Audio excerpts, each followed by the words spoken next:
Do you want your business to grow faster? Are you open to new and out-of-the-box ways to drive revenues and increase value? How do you imagine the most successful entrepreneurs and business leaders double, triple, or expand their businesses tenfold or more? The answer is Deals. This is a weekly podcast featuring conversations with business owners, executives, and leaders as we reveal behind-the-scenes details that give you, our listeners, the confidence to pursue your own deal-driven growth. On this show, we discuss a huge variety of deals, everything from large, complex mergers and acquisitions, capital raising, joint ventures, strategic alliances, real estate, affiliate and sponsorship deals, franchising, and more. My name is Corey Kupfer, and I've been supporting deal-driven growth for businesses for over 35 years as a successful entrepreneur, professional negotiator, and attorney. My goal is to help you strategize, plan for, find, and complete deals that will help your company grow faster. Welcome to the DealQuest Podcast. Let's get started. Andrew Ackerman is a serial entrepreneur turned early-stage investor and innovation expert. He has invested in over 70 startups in the past 2 decades. He is currently a strategic advisor and head of Reach Labs, Second Century Ventures, consults on corporate innovation strategies, CVC, accelerators, venture studios, etc., and is an adjunct professor of entrepreneurship. He has previously been managing director at DreamIt Adventures, where he launched and built both their EdTech and Urban Tech, prop tech, and construction verticals. He has written over 60 published articles for a bunch of publications, Forbes, Fortune, etc., etc. He's been described as Lean Startup meets The Alchemist. That's a discussion about The Entrepreneur's Odyssey book, which you can, if you're looking at the video, you're going to see that portion. You're going to see that behind him. We're definitely going to be talking about that book and all of his experience in the startup funding entrepreneurial world. I'm excited to have you on the podcast, and welcome. I'm excited to be here. Thanks for having me. So listen, before we get into all that, I want to take you back to when you were a little kid growing up, maybe 8, 10, 12 years old. What did you want to be? Because I'm guessing, entrepreneur, investor, all the stuff that we read probably wasn't it at that age, but you tell me. Yeah, when I was a little younger than that, I had my first shock to my system when I found out that I was too big to be a jockey. And it doesn't take that much to be too big to be a jockey. So then my second goal was astronaut. I grew up religious, so didn't know if they had kosher food on the space shuttle. So I kind of tabled that, and I was without direction for a couple of years. I love that. For a lot of us, it's too small to be, for me, it was too small to be a basketball player, but for you, it's too big to be a jockey. That's a newer one. Yeah. I love it. I remember, it's just brought back a memory I hadn't seen for a little while. I grew up in a low middle class neighborhood in Brooklyn, but one of my neighbors, it turns out she was the father of a girl I dated for a very short time. He actually owned a couple of horses in the trotters, which was kind of surprising because we didn't live in horse country, but, I think he and a couple of buddies and, I still remember the names, Keystone George and Lucky Miracle. And we used to go to the track. I might've been less than 18. And I was a precocious raging degenerate too, but I was never into the trotters. I was more into racing. Yeah, exactly. But this is only because there was a guy on the block who actually owned trotters. Funny. Look at one other question looking back. What was your first deal of any type? My first deal. I negotiated with my parents really hard for the Millennium Falcon when I was a kid as a gift. That took a lot of doing. And as you recall, that was the coolest Star Wars gift in the original series. Oh, yeah. X-Wings were nice, but the Millennium Falcon meant that you had arrived. Yeah. And the implication clearly is that that negotiation was successful. Yeah, it was. It involved, a little bit of reason, a little bit of moral suasion, a little bit of blackmail. No, not really. I love it. All right. So listen, let's talk about your journey because you become an investor and a supporter, of so many early stage companies. But how did you get there, right? What was the journey to where you are today? Yeah, my journey looks really odd. If you look at it from the start, it looks kind of like it makes sense, in retrospect. Yeah. But it really wasn't as purposeful as maybe I might make it out to be. So I started off, let me give you a little background. So we started with childhood. Both my grandparents were entrepreneurs. One of them owned a bunch of candy shops. He'd go to edgy parts of town, open up his candy shop, newspaper shop, build it up, maybe a toy shop sometimes. And then when the neighborhood got better, he'd sell it and he'd move, further out. Very much a, immigrant kind of businessman. And my other father, he'd been in the country, I think it's 4 generations already.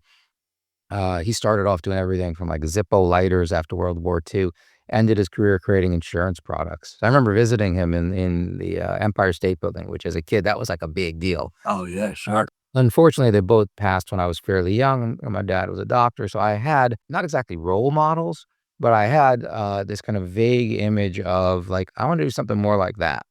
Or in the business world, didn't know the word entrepreneur at that point in time, but that was what I meant by it. I knew I didn't want to be a doctor or a lawyer or an accountant. So fast forward, I come out of business school and it's like the 90s, and like startups aren't a thing. Yeah. VC is like there's one guy in my entire 600-person class who did it. And like no one knew what Ben did. And it's ironic because now, Ben and I are, we're pretty close. We only kept in touch because we ski together. But it's 90s, you're coming out, it's the University of Chicago, and I'm like, okay, right door is for investment banking, left door is for consulting. Yeah. And if you're here for marketing, you're here in the wrong school. So I went for consulting. I figured I'd fall in love with an industry. But what happened instead is the world caught up. And I remember we were on this one project in London, and we built this intranet system for these 2 companies that were about to merge. That's what I want to do. Like, it didn't exist 4 years ago when I graduated, but now it does. So I moved back to New York. Within 9 months, I'm in my first startup. And then there were some more twists and turns as well.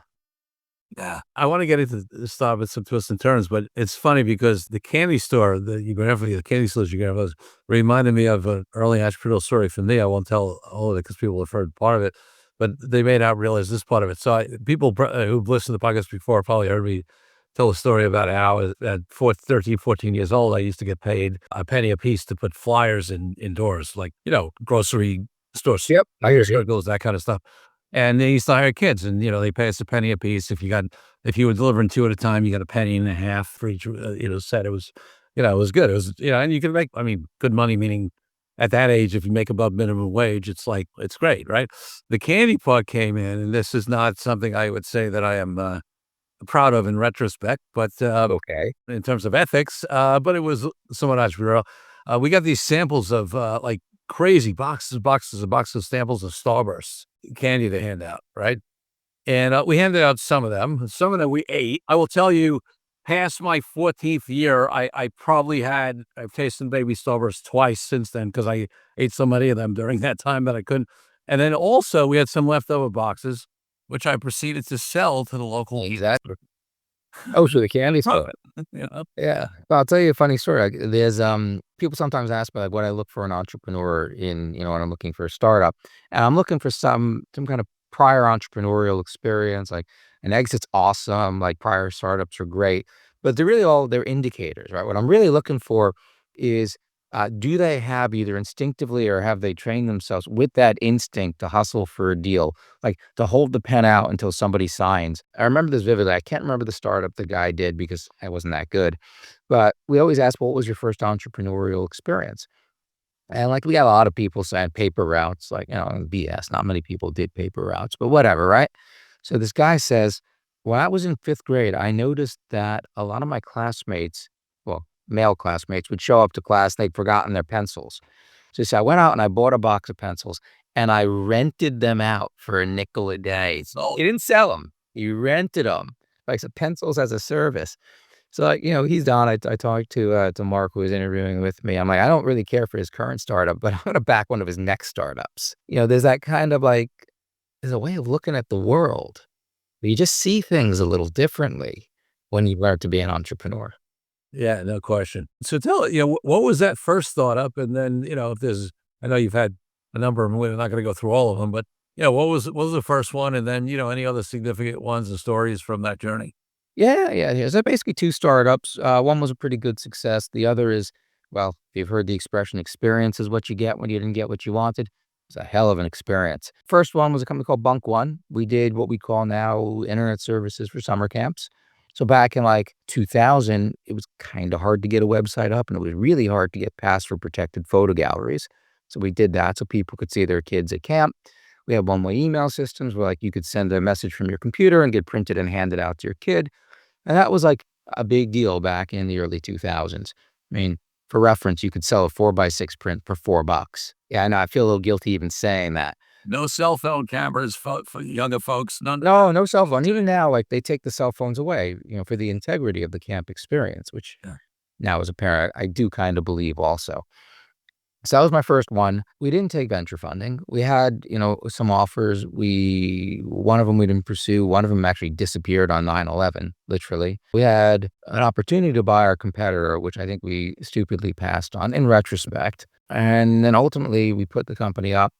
It was time to exit, got a good deal. CEO didn't love the deal. I thought it was a good deal. So I negotiated with him. I said, hey, Ari, if that's too little for you to sell at, you should be thrilled to buy me out at that price. So that was my first startup in a nutshell. I worked at a family office, which for those of your people in your audience who are not familiar with, that's basically a rich old guy, or in some cases, the family of a rich old guy. In my case, it was just a rich old guy who needed someone to manage his money, invest his money, and in this case, kind of incubate a couple of his ideas. And my second startup was digital memories for parents, which we can talk about if you're curious. Yeah. No, I'd love to talk about it because I'd love to talk about it. Yeah. So tell us about digital memories. Yeah, so I mentioned that like the photos were a big part of the Bunk One product. So I was recruited by a guy as a restaurateur, but he had this grand vision for organizing all sorts of memories you might have.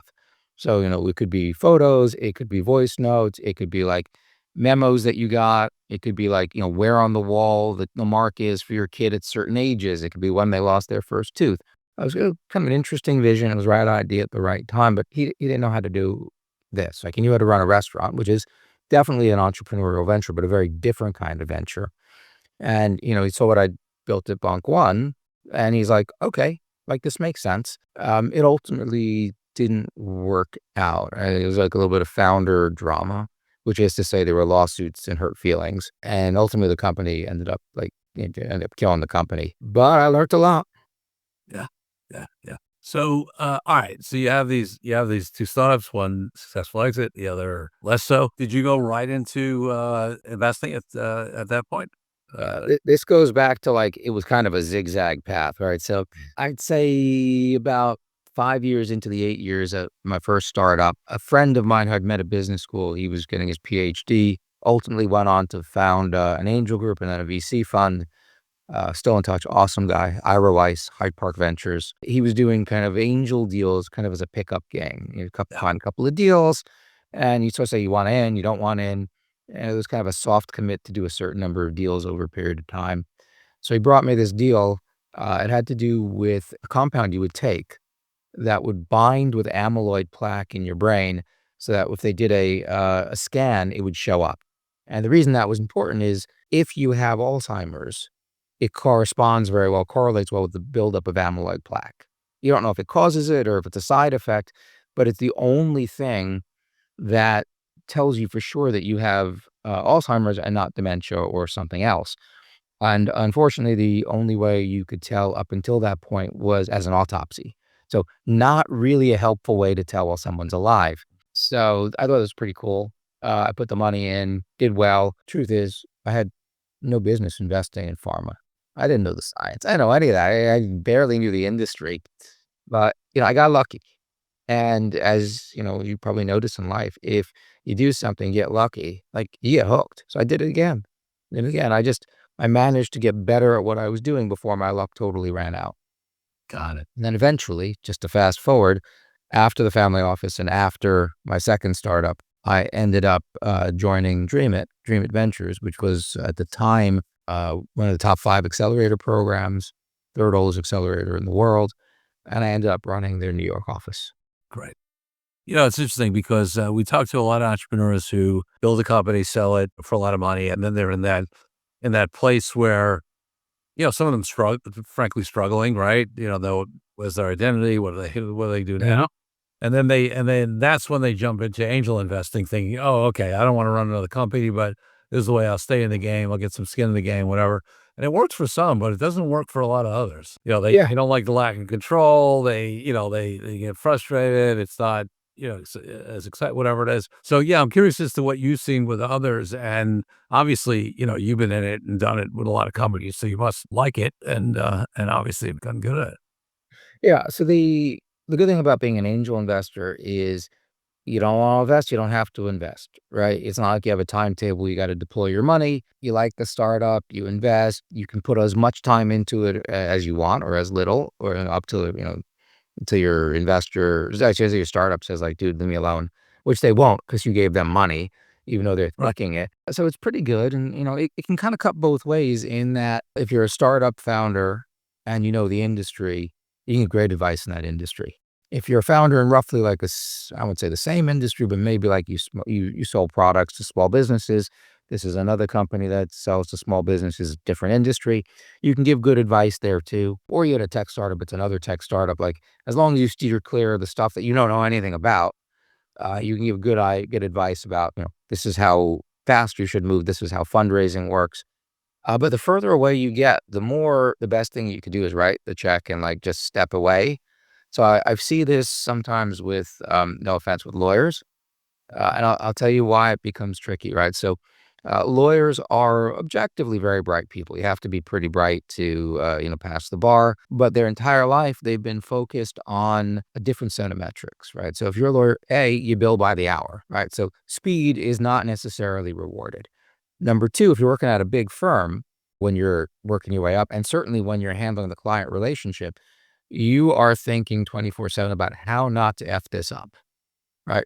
The last thing you can do is screw this up. You want to make sure you papered off all the eventuality, even if you know in your heart of hearts, 99.99%, never going to be an issue. You got to paper it over in the deal because God forbid it goes south. And then like the partner comes, she's like, dude, or like your client's like, that's it, we're done. Right. So you are incentivized to go slow and methodical.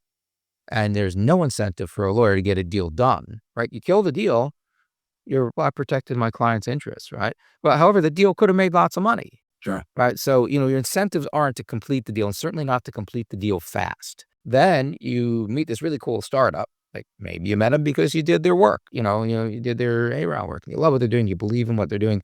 You've chosen well. And then they ask you for advice. Like the smartest thing you can do at that point is like, dude, I've never done what you do. My entire incentive structure is the opposite of what you need to do. Let me find you someone who can give you better advice. What actually happens is, hey, he's asking for advice. This is fun. I'm going to give advice. And it's kind of like your Aunt Frida giving medical advice. And we know she's not a doctor. As you know, you're talking to a lawyer, and I actually I say did the start same with that exact thing. no offense, right? Yeah, no, yeah, exactly. But I actually say the same exact thing. I think even a step further. Here's the other thing I say about most of us lawyers, right? Is not only that, but first of all, any generalization is not true for everybody, but overall, lawyers personality-wise tend to be more conservative, right? Like in their personality when they start with. Then you go to law school and you spend 3 years reviewing everything. You read cases. There are no cases about stuff that went well. You spend 3 years looking at shit that went bad, right? Yeah. All the ways it went bad. So you're already risk averse. You now get trained to be over-indexed on risk. And what I always say, and frankly, it's been a competitive advantage for me, and it's why clients actually, I do strategic and business advice, all this stuff, whatever. Like, it's been a huge competitive advantage for me because what I always say is, listen, my job as a lawyer is not to eliminate all risk. You cannot be successful in business without taking risk, right? My job as a lawyer is to identify risk because good entrepreneurs and business leaders are willing to take risks, have it not work out, and you make another decision. What they don't want to do is be blindsided, right? So you got to make sure they know the risks so they can make the business decisions, right? And then you got to be able to help them balance risk with the upside and opportunity. And that's something generally that lawyers are terrible at. But frankly, I'll tell you what, it's been great for me. we'll appreciate this, Corey, right? So I have a family friend. Families go back 4 generations. Like I knew his great grandmother. He lived to 104, had a shot of vodka every day. So Jason's been my personal lawyer every time I negotiate with the company that I join. Like, for many people in your audience, they know this, but you're the CEO of the company, but you're also negotiating with the company on like your contract, which is a weird set of like mixed incentives. So my lawyer, when I'm negotiating for me against, on the opposite side of the table of the company before I take a role. So Jason would come in and like, you go through all the stock option plan and, everything.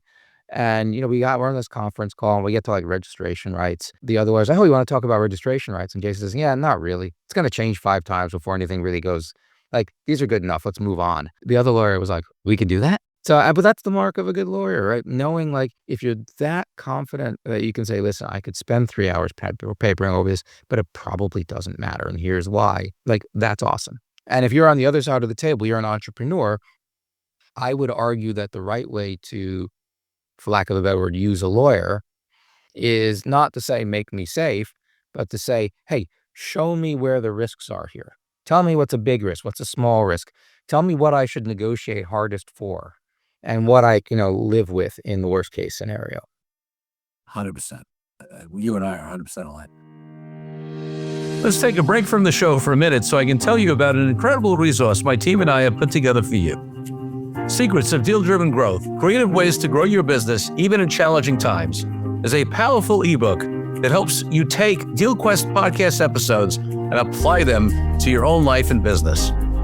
This is the ideal tool for anyone looking for creative ways to grow as deal makers, and you can get yours now. It's as easy as heading to coreycupfer.com/workbook and downloading your copy. While you're there, you can also consider joining our dynamic deal-driven community of founders, experts, small business owners, and entrepreneurs. Now back for the show. All right, so listen, let's talk a little bit about the incubator world, and then I definitely want to talk about the book and everything. There are people who definitely have experience with the various incubators. You hear about Y Combinator all the time, for example. There are people who actually don't really fully understand what an incubator does, right? So talk to us about that world a little bit. Sure, that you just included most of my family, at least before I started. Just to start with, incubators, accelerators, sometimes hatcheries, sometimes studios, but that can mean something else. They all kind of mean the same thing. So let me put it on a spectrum for you, right? So startup gets started, they take money out of their own pocket. Maybe they get a little money from friends and families. They get a little bit more further along, they might get angel investor money. Those are people who get involved really early, take a lot of risk, like to be involved, but they're not your Uncle Sal who at Thanksgiving filled the awkward silence by saying, okay, I'll give you 20 grand. All right, so they're in it for the money. And then eventually, when you get further along, you're actually raising money from venture capital firms or VCs. Now, there exists this kind of gray area between the friends and family round, right? Meaning, people who just, I trust you, I don't know what you're doing, but here's 20 grand. And the VCs coexisting with the angels, maybe before, maybe after. There's a phase where a company like an accelerator lives. So what an accelerator or an incubator looks for, classically speaking, is a startup that's probably pre-revenue, right? So it hasn't gotten out there. It's probably got a product done or close to done. It's pretty rare that they'll take people with an idea or a cocktail napkin, as we call it, but sometimes they do. They're okay with the team not being perfect, right? They know that there's gaps on the team. They're looking for entrepreneurs that are coachable, even if they don't kind of all have it down. They will get involved and dive into that company over a period of time, usually 3 months, sometimes more. Work with a entrepreneur every week, sometimes multiple times a week, and his team to get that company to the next level, and then introduce that that entrepreneur and that startup to potential investors, angel investors, micro VCs, so they can raise their first round. Sometimes they'll do this at an event called Demo Day. Sometimes they'll do it other ways. And in exchange for all that extra heavy lifting, they usually get a decent chunk of the startup, 5, 6, 7, 8, 9, 10% of the startup for not a lot of money, but a lot of sweat. So that's the accelerator world, the incubator world. And it exists in this weird sort of diamond in the rough zone. You're looking for diamond in the rough. You kiss, not to mix metaphors, you kiss a lot of frogs. Very few of them turn into princes. And in fact, they turn into the geeky, pimply 14-year-old of the prince first, if you're lucky. And then they mature into the handsome prince. But that's where we live. That's what an accelerator incubator does. And what did you love most about what do you love most about your involvement on the accelerator? Well, I love that stage of the startup, right? It's infinite possibility, zero money, but infinite possibility. If you pick your people right or pick your ideas right, you're dealing with stuff that's never been done before, right? Which is always exciting. There is that nothing new under the sun phrase, the verse. And the truth is you look at it, it's totally new, except it's kind of like what we had before, just different, right? So, certain patterns still apply. So I saw that movie before, but it was a Western. Now it's sci-fi. So there's this mix of brand new to the world. Oh my God, blockchain made all this possible. AI is making all this possible. But the fundamental truths still apply. I'm amazed at how passionate some people get about this conversation, but what do you think of the whole safe Wait, of a safe agreement? safe notes, right? Like the whole for some reason, there are people who hate these things. People love it, No, I have I teach entrepreneurship, and we're talking about right now in class. So I'll give the quick background for everyone else, and I'll do this relatively quickly because I've been doing exactly this, right? So, okay, Corey, you got a startup, you got zero revenue, you want to raise money for me. That's awesome. How much of your company do I get? I don't know, right? I need to value your company, right? If your company is worth $1 million and I give you 100,000, I should get 10% of your company. If it's 10 million, I give you 100,000, I should get 1%. But how do you value a company? Well, discounted cash flow doesn't work because you're not making money. Comps don't work because you're nothing. There are no comps and it's all potential. Most of the time we just kind of guess. I'm only half kidding about that. But when it's really early on, one of the things we'll do is we'll punt. We'll say Corey, I don't know what your startup's worth.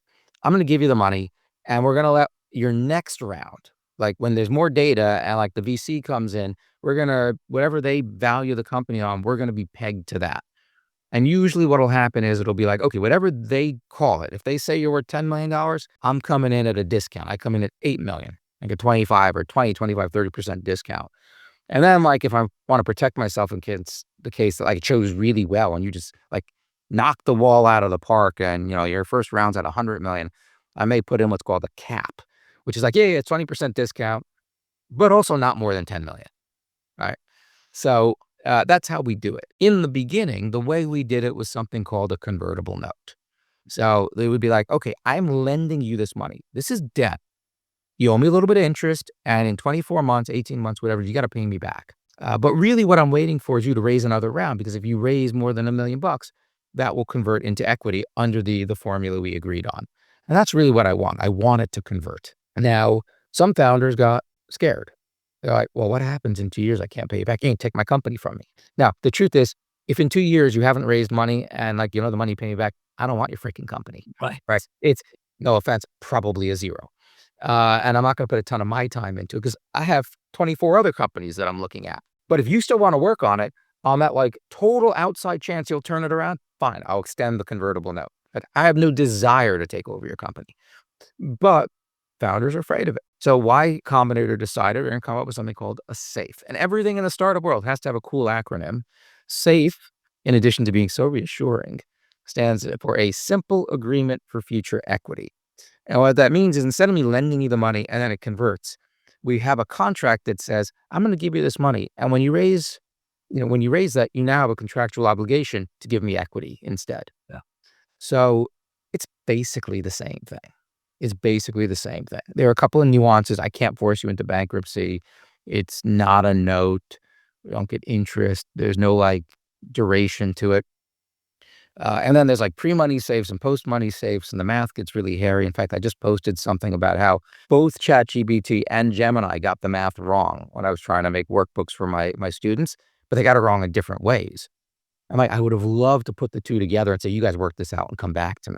Couldn't figure out how to do it. But I digress.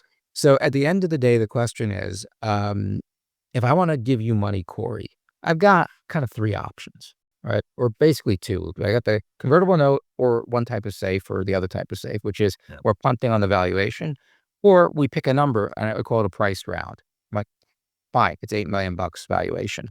Yeah. It's a matter of preference. I really don't care either way. I don't think there's anything wrong with the convertible notes, but you want to do a safe? I'll do a safe. You want to do a priced round? I'll do a priced round.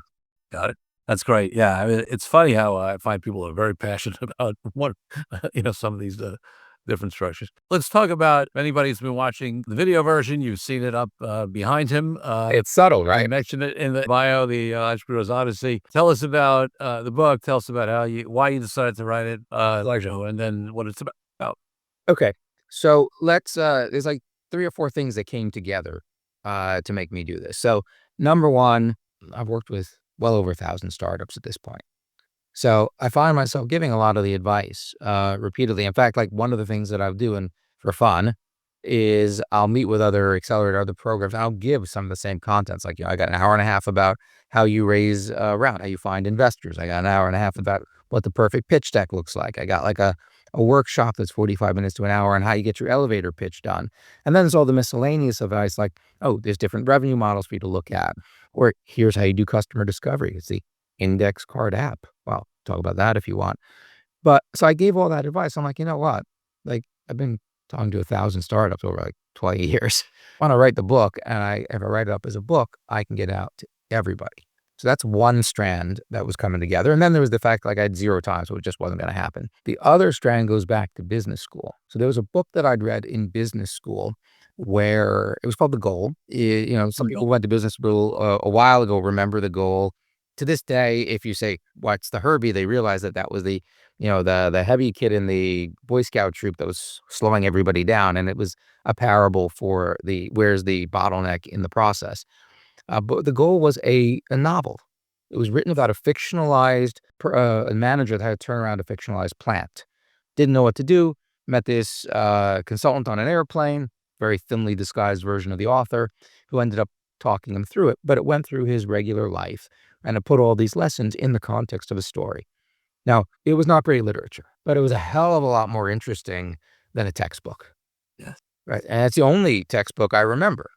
I don't remember any other textbooks, but that one stuck in my mind. So that's strand number 2. So I'm telling these people all the time, maybe I should do a book. And then there's this other book, right? And then there's the practical experience. Like when I'm actually giving advice to a startup, I would sometimes say, Corey, listen, your revenue model, you got a freemium model. And, with a freemium model, you're going to live and die on how many people go from free to paid. Yeah. So rather than building all this stuff, let's do a simple test, right? We'll put up the page, we see who clicks. So I could give the advice that way. Yeah. Or I can give the advice this way. Say, hey, Corey, listen, I had a company that went through the program a couple of years ago. Similar situation. They had a freemium model. They had, worked out like they needed a 2% conversion rate. If they had more than 2%, they had a business. Below that, not so much. And they were just going to keep building. When they had the features, they were going to release it. They're like, oh, we'll release it in 2 weeks before demo day, and then we'll see. And we said, Corey, what happens demo day minus 2 weeks if the numbers aren't good? Yeah. What are you going to do when you present to the founders? To the investors? Like, I don't know. It's like, why don't you do this instead? You know what you're going to build, right? Yep. You know what you're going to charge? Yeah. Put up a page, put a buy now button there. Count how many people click the button. And if they click it, it's like, coming soon, give us your email address. We'll tell you when it's ready. Yeah. And they did that. And you know what happened? They got a 0.1 conversion rate. Like, they come to us the next week, we're screwed, right? I mean, if it was like 1.6, maybe they could optimize their way up. But like, they're not getting there. It's like, we got nothing. What are you going to do? They end up pivoting. Totally different company. It was one small piece of what they did that was like good. They pivoted, built a whole new company in the remaining 7 weeks of the course. And that took off. And that company is SeatGeek, billion-dollar company. Wow, Right? sure. But had they followed their instinct and just built and saw what happened, they'd be dead. Yeah. But by figuring out what you can test now, cheaply and quickly, they saved their company. Now, which of those types of advice, I'm saying the exact same thing, but which one of them do you think the founders took to heart? It was a story, right? They related to the story. It was more interesting, right? They saw exactly how it applied, in a weird sort of way, not to compare myself to this, but that's the reason why every major religion starts with the story, the creation story, the patriarchs. Like, none of them start with, okay, Corey, here's the 10 things you can't do. Right? They all start with it, and they embed within those stories the lessons you want to learn. It's just a better, more memorable way to get information across. So that's the third strand. And then when it all kind of clicked, that plus, I'd left DreamIt and I was doing like 17 different things. I'm like, if I don't write it now, it's never going to happen. So that's how I came to write it. And it is basically the goal, but for startups. It's a fictionalized startup. It's based on a startup that I was actually working on for some time. It's a founder who is very much based on one of the founders who went through my program. Okay. It's an angel investor who's a blend of me and one of the OGs of the New York startup investing community, who unfortunately passed a couple of years ago. And it's everything he needed to do, this founder needed to do to take the startup from basically an idea all the way through closing their first round of financing. Love that. Love that. I love books like that. And I think, I don't know why, like, I see this with speakers, just the story conversation, right? So I'm quote unquote professional speaker according to the National Speakers Association, right? And I, almost every one of my talks, I start out with a story, and I know, and I usually start out with, I don't even say, hi, thank you for being here, appreciate, blah, blah, blah. I go literally Yeah. right at The high part's boring. Get to the good stuff. yeah, but you can work in your thank yous later or whatever. Yeah. And just as an example, I'm a negotiating talk and I do negotiating workshops. I usually start out by saying, I wake up on an air mattress in my glass front office in Williamsburg, Brooklyn. It was the global financial crisis, right? I'm $315,000 in debt. Creditors are calling. I've given up my apartment and I'm showering in my office. Okay. People That's a hook. in. Okay. I want to know how the story ends. Yeah. Yeah. So, and there are a few, I have a good friend and client of mine, David Bach, who's written 8 New York Times bestselling books, Automatic Millionaire, Smart Woman Who Finished Rich, whatever. Well, his latest book a couple of years ago was The Latte Factor, which was a parable, was a story. So, I love it. It's a great way to It's go. harder. That's why people don't do it. I'll make a confession here. I don't like business books. I find them really boring, really hard to read. They're the same dude in the Midwest that ghostwrites them with the same tone, kind of chipper. Hey, I'm going to name drop these 3 people, and then I'm going to give you these 3 anecdotes. And at the end, we're going to have a summary with 6 bullet points. Well, guess what, dude? If I ripped out that end of chapter summary and I just stapled them all together, I'd have a great 20-page PowerPoint. I don't need to read the book. But even the good ones, like my eyes glaze over. And that was the other thing. Like I promised myself I wasn't going to write something that was the same old, same old. And I don't just, any of the articles I've written, I don't do anything that if you can get it somewhere else as well, I'm not going to write it. It's not worth, my time is not worth your time. Yeah, I love that. It's interesting. I didn't do my authentic negotiating book as a single fictional story, but I told a lot of stories in it. And one of the things, so we used to have this thing, a lot of my entrepreneurs organization buddies and whatever, talking about business books. And the comment was that 98% of the business book should be an article. Yeah. They have an article, where the value. 5-page PowerPoint, but And then they had 150, pages of repeated and, whatever was not necessary. And I remember that stuck in my mind. When I was writing my book, I said, I want nobody to ever read this book and say it should have been an article. So I actually had, I totally lucked out, by the way, with the publisher. But I kissed a fair number of frogs. Again, they did not turn into princes. And I was talking to one of the agents that I wanted to represent me. And he's like, listen, this is really great stuff, but it's too much. Like all the business books come out, they're 1 or 2 simple, big ideas, and that's it. You've got like a zillion ideas and they work all together. It's just too much. Now, well, that's the whole point, right? I don't want anyone to pick up the book and be like, well, that was 30 hours of my time for 10 hours of content or 4 hours of content. Right. So funny story, actually, I got introduced to my publisher, Routledge Press, through a friend who'd written a different book for a different label under the same Taylor and Francis publishing house. So I'm telling them, like, listen, it's a novel and, but it's about, it could be a textbook, blah, blah. I was like, oh, we get business fables very well. We publish The Goal. Talking full circle. I love that. That's amazing. Yeah. So before I go to my final 2 questions, tell us, so you're still investing, right? Yeah. You no longer, I'm sure somebody like you can't get out of mentoring and talking to startups, whether you're formally, running a accelerator or a business, very strong number, right? You have the book out. Like, what are you focusing on? What's your main thing? What are you focusing on these days? Are you speaking about the book? Are you like, what's? Yeah. So my calendar looks like the pride flag. Because I do like 7 different things. They all have their own color. Right. So I'm going to go through it. Like this podcast on my calendar is in red. The book stuff is red. So when I do podcasts, it's red. When I talk with the interns that are working with me on the book, it's red. Whatever it is, that's red. I teach entrepreneurship Tuesdays and Thursday mornings. That's in kind of a golden yellow, like almost an orange yellow. Then, my family calendar is in blue, light blue. But then I also work with Second Century Ventures, which is the VC arm of the National Association of Realtors. I built this platform for them called Reach Labs. That's in light yellow. Then I've also been working with this group called Thunder, which are a bunch of like former founders who've had a number of exits, who are now basically a boutique iBank. They talk to founders like, you get to your Series A, Series B, And usually it's a Series B. And you got to think like, am I going to look for an early sale, or am I going to really double down? I'm going to do another 4 years. I'm going to raise my mark, 3, 4, 5 times for the exit and go big.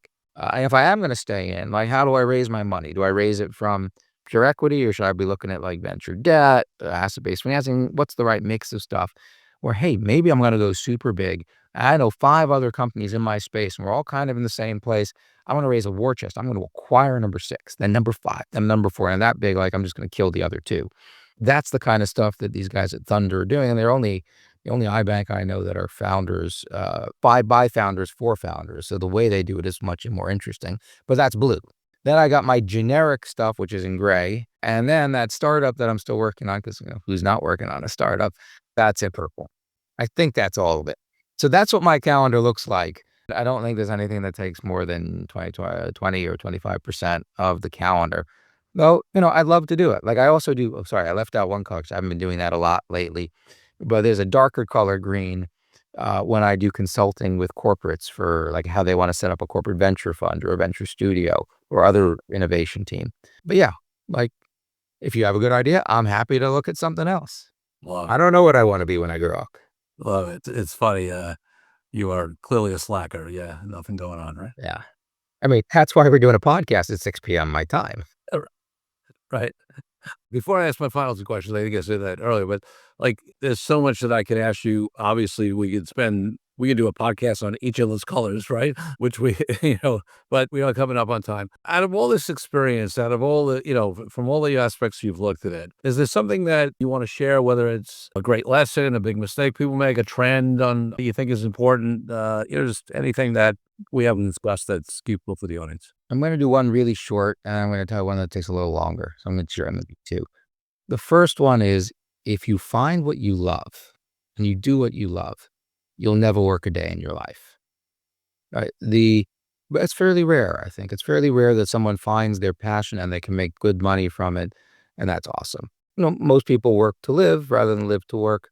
But if you find that thing and you can make it work, it's a joy to behold. So for everyone out there that's getting started, just try to find that passion and find a way to make it something that can sustain you. The other thing I'm going to say is that the single biggest mistake people make startup founders make, and I'd say, whether it could be your small business or a tech startup, it's the same for both. I'd even say, you could be a mid-sized company, right? You could be at, $5-10 million in revenue. The single biggest mistake that those founders make is they stay in their minds too long.